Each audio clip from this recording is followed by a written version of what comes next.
C'est une langue belle, avec des mots superbes, qui porte son histoire à travers ses accents, et où l'on sent la musique et le parfum des herbes, le fromage de chèvre et le pain de froment, et du Mont Saint-Michel jusqu'à la Contrescarpe, en écoutant parler les gens de ce pays.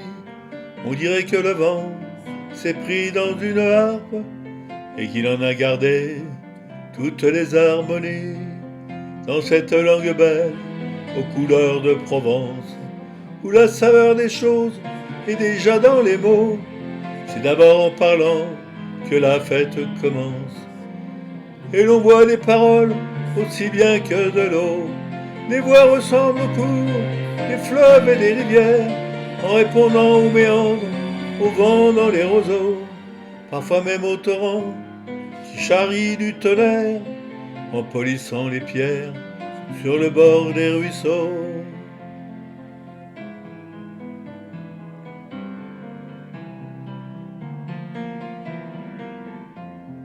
C'est une langue belle, à l'autre bout du monde, une bulle de France, au nord d'un continent, sertie dans un étau, et pourtant si féconde.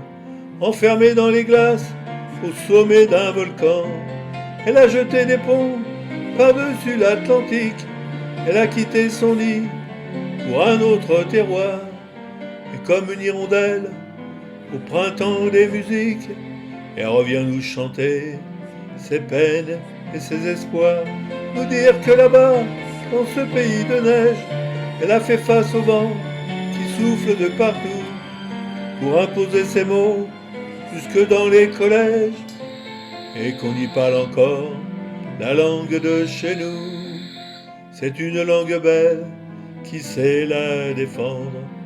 Elle offre des trésors de richesse infinie, les mots qui nous manquaient pour pouvoir nous comprendre, et la force qu'il faut pour vivre en harmonie. Et de l'île d'Orléans jusqu'à la Contrescarpe, en écoutant chanter les gens de ce pays, on dirait que le vent s'est pris dans une harpe et qu'il a composé toute une symphonie.